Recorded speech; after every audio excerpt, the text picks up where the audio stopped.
জাতীয় নাগরিক পার্টির আত্মপ্রকাশ, এদেশে ভারত বা পাকিস্তানপন্থী রাজনীতির ঠাঁই নেই নাহিদ ইসলাম। মানিক মিয়াতে তারুণ্যের শোডাউন, জন আকাঙ্ক্ষা বুঝে নতুন দলকে কাজ করার আহ্বান রাজনৈতিক নেতাদের। স্বৈরাচার পালালেও গণতন্ত্র শঙ্কামুক্ত নয়, সরকারকে ব্যর্থের ষড়যন্ত্রে লিপ্ত তাদের দোসররা, তারেক রহমান। মাসব্যাপী অমর একুশে বইমেলার পর্দা নামল, নতুন বই প্রকাশ পেয়েছে ৩ সহস্রাধিক।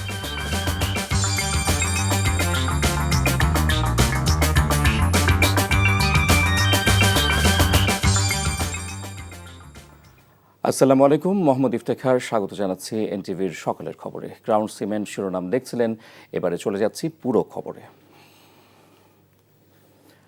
নতুন রাজনৈতিক বন্দোবস্তের স্লোগান নিয়ে আত্মপ্রকাশ করেছে আলোচিত নতুন রাজনৈতিক দল জাতীয় নাগরিক পার্টি। সাবেক উপদেষ্টা নাহিদ ইসলামকে আহ্বায়ক এবং সদস্য সচিব হিসেবে আক্তার হোসেন সহ ১৫১ সদস্য বিশিষ্ট কমিটি ঘোষণা হয়েছে। মানিক মিয়া অ্যাভিনিউতে শুক্রবার সন্ধ্যায় এই রাজনৈতিক দলের ঘোষণা দেন দলটির সদস্য সচিব। ফ্যাসিবাদী শাসন ব্যবস্থার বিলোপ, জুলাই গণ অভ্যুত্থানের জন আকাঙ্ক্ষার বৈষম্যহীন বাংলাদেশ গড়ে তুলতে এই দলটি কাজ করবে বলে জানিয়েছেন দলটির আহ্বায়ক নাহিদ ইসলাম। নিয়ামুল আজিজ সাদিকের রিপোর্ট। খামারবাড়ি থেকে মানিক মিয়া এভিনিউর দুপাশের রাস্তা কানায় কানায় পূর্ণ। ২৪-এর গণ অভ্যুত্থানের নেতৃত্বে থাকা ছাত্রদের এই দলটির আত্মপ্রকাশের প্রথম দিনেই বিপুল জনতার উপস্থিতি ছিল এলাকা জুড়ে। উচ্ছ্বাস স্লোগানে তারা স্মরণ করে জুলাই আগস্টের বিপ্লবী দিনগুলোকে। আমরা সেকেন্ড রিপাবলিক করব, ইনকিলাব ইনকিলাব ইনকিলাব ইনকিলাব, ক্ষমতা না জনতা। জাতীয় নাগরিক পার্টি এনপিপিকে রাজনৈতিক দল হিসেবে ঘোষণা দেওয়া হয় সন্ধ্যায়, যেখানে আহ্বায়ক হিসেবে নাহিদ ইসলাম, সদস্য সচিব আক্তার হোসেন, মুখ্য সমন্বয়ক নাসির উদ্দিন পাটোয়ারি, যুগ্ম মুখ্য সমন্বয়ক হিসেবে আব্দুল হান্নান মাসুদকে রাখা হয়েছে। দক্ষিণাঞ্চলের মুখ্য সংগঠক হাসনাত আবদুল্লাহ, উত্তরাঞ্চলের মুখ্য সংগঠক সার্জিস আলম।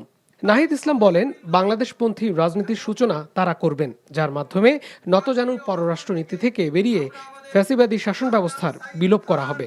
আজকে সেই বিকল্পের জায়গা থেকে নতুন রাজনৈতিক দলের আত্মপ্রকাশ ঘটেছে। আমরা মনে করি বাংলাদেশে যে বিভাজনের রাজনীতি তৈরি করে বাংলাদেশের জনগণকে দুর্বল করে রেখে রাষ্ট্রকে দুর্বল করে রাখার যে ষড়যন্ত্র তৈরি হয়েছিল, সেই ষড়যন্ত্র আমরা জুলাই গণ অভ্যুত্থানে সকলের ঐক্যের মাধ্যমে ভেঙে দিয়েছি। আমরা আজকের এই মঞ্চ থেকে শপথ করতে চাই যে বাংলাদেশকে আর কখনোই বিভাজিত করা যাবে না। বাংলাদেশে ভারতপন্থী পাকিস্তানপন্থী কোনো রাজনৈতিক ঠাঁই হবে না। আখতার হোসেন বলেন, বৈষম্যহীন রাষ্ট্রে সবার সমান অধিকার নিশ্চিত করতে কাজ করবেন তারা। আর হাসনাত বলেন, পরিবারতন্ত্রের কবর রচিত করতে তাদের লড়াই চলবে। ৫৪ বছর পরে আমরা যে সুযোগ পেয়েছি, একটি নতুন সংবিধানের বাস্তবতা তৈরি হয়েছে। এই তরুণরা স্বপ্ন দেখে আগামীর বাংলাদেশ এক নতুন সংবিধানের মাধ্যমে পরিচালিত হবে। আমরা নিশ্চিত করতে চাই এদেশ থেকে পরিবারতন্ত্র, এদেশ থেকে কবরস্থ হয়েছে। এদেশে কামারের ছেলে প্রধানমন্ত্রী হবে, কুমারের ছেলে প্রধানমন্ত্রী হবে।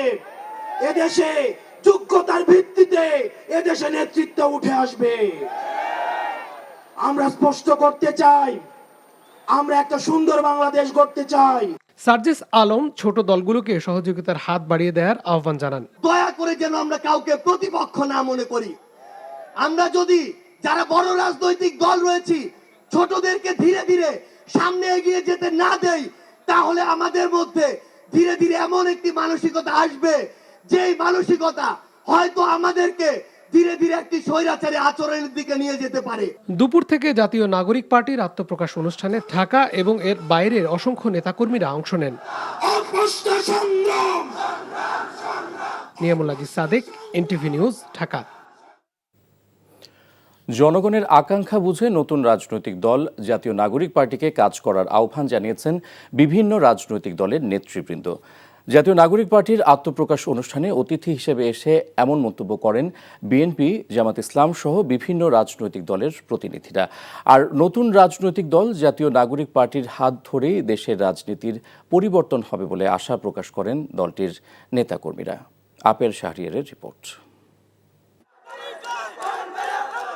দেশের বিভিন্ন প্রান্ত থেকে আসা মিছিল গিয়ে মিশেছে মানিক মিয়া এভিনিউয়ে। ব্যানার আর ফেস্টুন নিয়ে বাদ্যের তালে তালে এই উচ্ছ্বাস নতুন দল গড়ার। নতুন দল আত্মপ্রকাশ উপলক্ষে তারুণ্যের এ শোডাউন। জুলাই অভ্যুত্থান থেকে এইখানে আসা, এই যে 6 মাসের একটা জার্নি বলতে পারেন, আজকে আমাদের ঈদের দিন।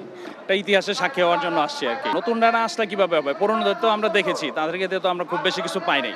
বেশ কয়েকদিনের আলোচনা আর অপেক্ষার পর অবশেষে আত্মপ্রকাশ করল নতুন রাজনৈতিক দল জাতীয় নাগরিক পার্টি। এই অনুষ্ঠানে যোগ দিতে এসে নেতাকর্মীরা ভরসা রাখতে চান নবগঠিত এই রাজনৈতিক দলের উপর। মুজিববাদ বিরোধী এবং আপনার ইন্ডিয়ান আধিপত্যের যে একটা বাংলাদেশে লক্ষ্য করা যাচ্ছে, সেটার বিরুদ্ধে সোচ্চার এই দলটি। এই কারণে আমি এই দলের সমর্থন করি। পূর্বের যে রাজনৈতিক দলগুলো রয়েছে তাদের যে রাজনীতি করার যে ধরন এবং তারা যে রাজনীতি শুধু মুখে করে, মুখে রাজনীতিবিদ বলে, কিন্তু আমরা বাস্তবতায় দেখি যে তারা দেশের মানুষের জন্য কোনো কাজ করে না। তো আমরা চাচ্ছি ওটার পরিবর্তন ঘটুক। জুলাই বিপ্লবের মাধ্যমে যে রাজনৈতিক দল এখন গঠন হতে যাচ্ছে, তারা বাংলাদেশের প্রত্যেকটি নাগরিকের সেই মৌলিক চাহিদাগুলো পূরণ করতে পারবে। আওয়ামী লীগ আর জাতীয় পার্টি ছাড়া দেশের মোটামুটি সব রাজনৈতিক দলকেই আমন্ত্রণ জানানো হয়েছে অনুষ্ঠানে। নতুন রাজনৈতিক দলকে স্বাগত জানিয়ে জনগণের আকাঙ্ক্ষা পূরণে জাতীয় নাগরিক পার্টিকে কাজ করার আহ্বান জানান। আমরা এই ধরনের একটি গণতান্ত্রিক রাষ্ট্র এবং সমাজ ব্যবস্থা আমরা কায়েমের জন্য 16 বছর লড়াই করেছি। নানা মত পথের মানুষ তারা রাজনৈতিক দল করতে পারে, মত প্রকাশ করতে পারে, এটার জন্যই তো আমাদের এতদিনের সংগ্রাম। এটা গণতন্ত্রের সৌন্দর্য। অন্যান্য সব রাজনৈতিক দলের উচিত ফ্যাসিবাদ বিরোধী আন্দোলনে যারা সংগ্রামে ছিল তাদের মধ্যে আন্তরিকতা, সৌহার্দ্যপূর্ণ সম্পর্ক, পারস্পরিক মত বিনিময় এবং নতুন বাংলাদেশ নির্মাণে চিন্তার ঐক্যের ভিত্তিতে জাতি গঠনে তাদের ভূমিকা রাখা উচিত। এখানে কে বড় আর কে ছোট এটা ম্যাটার নয়। নিজেদের আখের গোছানো নয়, জনগণের প্রত্যাশা পূরণে নতুন রাজনৈতিক দল কাজ করবে বলে আশা নানান শ্রেণী পেশার মানুষের। Apple Shahriar, NTV news, Dhaka.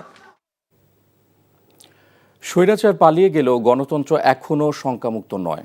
অন্তর্বর্তী সরকারকে ব্যর্থ করে দেওয়ার চেষ্টা চলমান। আওয়ামী দোসররা নানা কায়দায় মাথাচাড়া দেওয়ার অপচেষ্টায় লিপ্ত বলে মন্তব্য করেছেন বিএনপির ভারপ্রাপ্ত চেয়ারম্যান তারেক রহমান। বলেন, ধর্মীয় পরিচয়কে আগামীতে কেউ যাতে হীন স্বার্থে ব্যবহার করতে না পারে সে বিষয়ে সবাইকে সতর্ক থাকারও আহ্বান জানিয়েছেন বিএনপির ভারপ্রাপ্ত চেয়ারম্যান। আরিস আহমেদকে সাথে নিয়ে ইফতেখার রেজার রিপোর্ট। ক্যামেরায় ছিলেন সুমন গোস্বামী। চট্টগ্রামে জন্মাষ্টমী উদযাপন কমিটি বাংলাদেশের কেন্দ্রীয় দ্বিবার্ষিক কাউন্সিলে ভার্চুয়ালি যুক্ত হন বিএনপির ভারপ্রাপ্ত চেয়ারম্যান তারেক রহমান।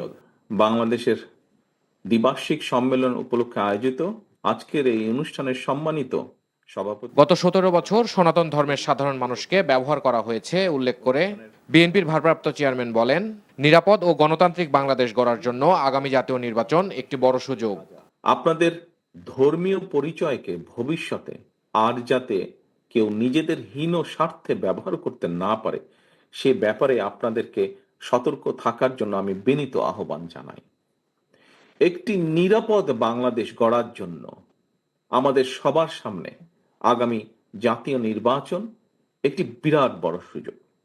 এই সুযোগকে কাজে লাগিয়ে ধর্ম বর্ণ নির্বিশেষে সকলের জন্য একটি নিরাপদ গণতান্ত্রিক দেশ গড়ার জন্য বিএনপি আপনাদের সমর্থন এবং সহযোগিতা চায়। বাংলাদেশে ইতিহাসের অত্যাচারী শাসক কংসের মতো গণহত্যাকারী স্বৈরশাসক দেশের মানুষের উপর চেপে বসেছিল মন্তব্য করে তিনি আরো বলেন, দেশে এখন স্বৈরশাসন না থাকলেও আওয়ামী দোসররা মাথাচাড়া দেওয়ার অপচেষ্টায় লিপ্ত। দল মত ধর্ম বর্ণ নির্বিশেষে গণতান্ত্রিকামী বীর জনতার গণ অভ্যুত্থানে গত বছরের 5ই আগস্ট বাংলাদেশ ছেড়ে পালায় সেই কংসরূপী এক নৃশংস গণহত্যাকারী স্বৈরাচার। অন্তর্বর্তীকালীন সরকারকে ব্যর্থ করে দেওয়ার ষড়যন্ত্র কিন্তু ক্রমাগত অব্যাহত রয়েছে। পলাতক স্বৈরাচারের যে দোসর এরা নানা কৌশলে পুনরায় কিন্তু মাথা চাড়া দিয়ে ওঠার অপচেষ্টায় প্রতিনিয়ত লিপ্ত। যতদিন দেশের মানুষের ভোটে নির্বাচিত সরকার গঠিত না হবে, গণতন্ত্র ঝুঁকিমুক্ত নয় বলেও মন্তব্য করেন বিএনপির ভারপ্রাপ্ত চেয়ারম্যান। জনগণের প্রত্যক্ষ ভোটে নির্বাচিত জনপ্রতিনিধিদের দ্বারা জনগণের প্রতি দায়বদ্ধ সংসদ এবং সরকার যতক্ষণ না গঠিত হবে ততক্ষণ পর্যন্ত কিন্তু গণতন্ত্র ঝুঁকি মুক্ত নয়। Iftekhar Reza, NTV news, Dhaka. বাংলাদেশ শিল্পকলা একাডেমির মহাপরিচালকের পদ থেকে পদত্যাগের ঘোষণা দিলেন নাট্য ব্যক্তিত্ব সৈয়দ জামিল আহমেদ। শুক্রবার বাংলাদেশ শিল্পকলা একাডেমির জাতীয় নাট্যোৎসবে প্রধান অতিথি হিসেবে উপস্থিত ছিলেন জামিল আহমেদ। এ সময় মঞ্চে থাকা শিল্পকলার সচিব মোহাম্মদ ওয়ারেস হোসেনের হাতে পদত্যাগপত্র তুলে দেন এই নাট্য ব্যক্তিত্ব। অনুষ্ঠানে বক্তৃতায় বর্তমান প্রশাসন এবং সচিবালয়ের অযাচিত হস্তক্ষেপের কথা তুলে ধরেন তিনি। দাবি করেন, স্বাধীনভাবে কাজ করতে না পারায় এই পদত্যাগের সিদ্ধান্ত নিয়েছেন তিনি। রাজনৈতিক পট পরিবর্তনের পর গত বছরের 10 সেপ্টেম্বর শিল্পকলার মহাপরিচালকের দায়িত্ব নেন জামিল আহমেদ। এর 5.5 মাস পর পদ ছাড়লেন তিনি।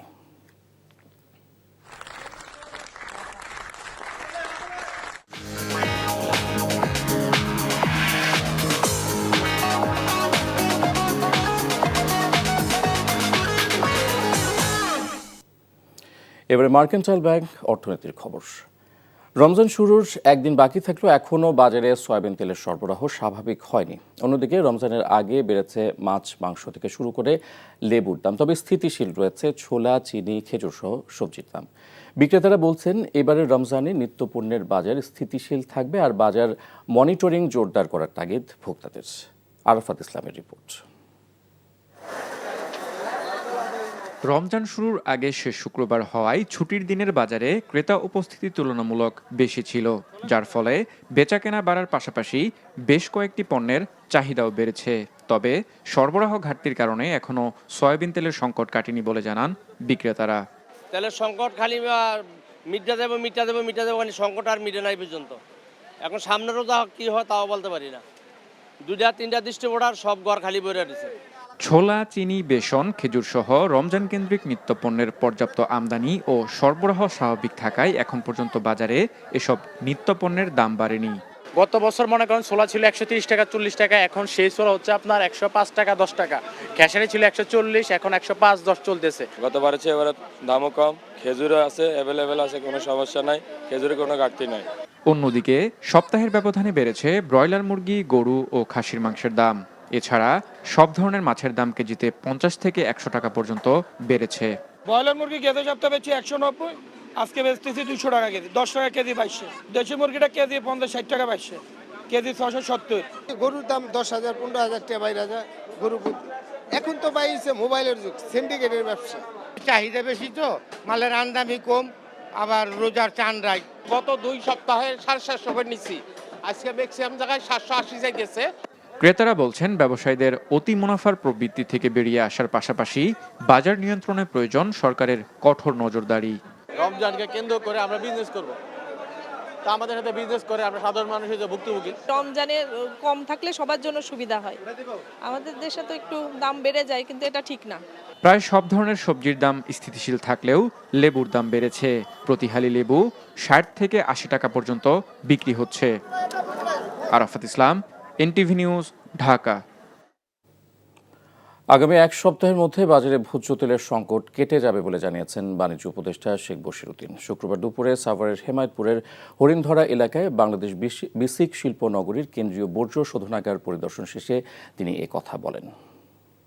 যে সমস্যাগুলো স্পেশালি তেল কেন্দ্রিক যেটা আছে, এটা ইনশাল্লাহ সমাধান হয়ে যাবে এবং 7 দিনের ভিতরেই রমজানের যত ধরনের পণ্য আছে, খেজুর, ছোলা এবং বিভিন্ন ধরনের যে সমস্যাগুলো আছে, ইনশাল্লাহ 7 দিনের মধ্যে সব জিনিসের দাম ইনশাল্লাহ কমে যাবে।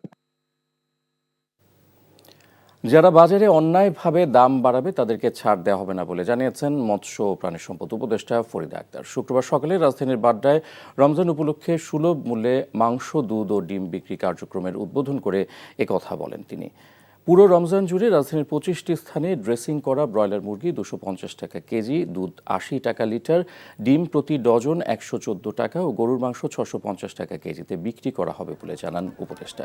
প্রয়োজনে এই কার্যক্রম আরও কয়েকটি এলাকায় বাড়ানো হতে পারে জানিয়ে নিরাপদ খাদ্যপণ্য নিশ্চিত করতে সংশ্লিষ্ট সবার প্রতি আহ্বান জানান ফরিদা আক্তার। আর বাজারে নিত্যপণ্যের দাম এখনও স্বাভাবিক হয়নি উল্লেখ করে কোনো ব্যবসায়ী অন্যায়ভাবে দাম বাড়ালে শিক্ষার্থীসহ সাধারণ মানুষজনকে প্রতিবাদ করারও পরামর্শ দেন প্রাণী সম্পদ উপদেষ্টা। জাতীয় নাগরিক পার্টির আত্মপ্রকাশ, এদেশে ভারত বা পাকিস্তানপন্থী রাজনীতির ঠাঁই নেই নাহিদ ইসলাম। মানিক মিয়াতে তারুণ্যের শোডাউন, জন আকাঙ্ক্ষা বুঝে নতুন দলকে কাজ করার আহ্বান রাজনৈতিক নেতাদের। স্বৈরাচার পালালেও গণতন্ত্র শঙ্কামুক্ত নয়, সরকারকে ব্যর্থের ষড়যন্ত্রে লিপ্ত তাদের দোসররা, তারেক রহমান। মাসব্যাপী অবুর 21 বইমেলার পর্দা নামল, নতুন বই প্রকাশ পেয়েছে 3 সহস্রাধিক। আর এই ছিল সকালের খবরে। এই খবরের ভিডিও সহ আপডেট জানতে ভিজিট করুন এনটিভি অনলাইন www.ntvbd.com। এছাড়াও এনটিভির জনপ্রিয় সব অনুষ্ঠান ও খবরের আপডেট জানতে ভিজিট করুন আমাদের ইউটিউব ও ভেরিফাইড ফেসবুক পেজে। ধন্যবাদ সবাইকে।